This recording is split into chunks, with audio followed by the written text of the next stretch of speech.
Jill Biden's ex-husband calls her out for defending struggling Joe Biden, keeping him in the race. The First Lady commended her husband's debate performance. The First Lady's steadfast support of President Biden after his heavily criticized debate performance Thursday may seem admirable to some Americans, but not all of them.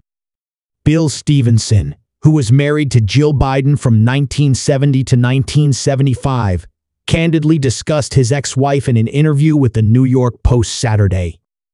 The Dr. Jill Biden, who I've seen on TV in the last 5 years, is not the same person I married or that I recognize in any way, Stevenson lamented. She's matriculated into a completely different woman. On Thursday, the First Lady gushed about her husband's debate performance, despite immediate calls for Biden to drop out of the race. "Joe, you did such a great job," she told him at a debate after party. "You answered every question. You knew all the facts." According to Stevenson, Jill Biden's support of her husband is far from helpful.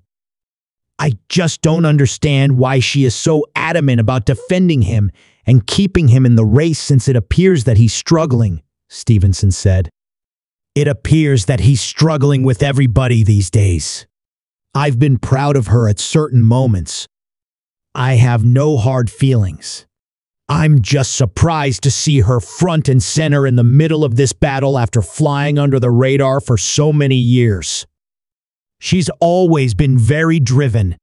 People say she's the one who wants to be president now." Stevenson, a staunch supporter of former President Trump, also accused the sitting president of lying habitually. "It makes me cringe every time he calls Trump a liar because I'm telling you right now, there is no better liar than President Biden," Stevenson said. "He's just a bad person. I'm probably one of the few people outside his family who has known him for 50 years. Biden is facing increased public scrutiny after his appearance at the presidential debate Thursday, where he appeared frail and stumbled numerous times. On Friday, the New York Times editorial board called for the 81-year-old politician to drop out of the race. "Biden is not the man he was 4 years ago," the editorial board wrote.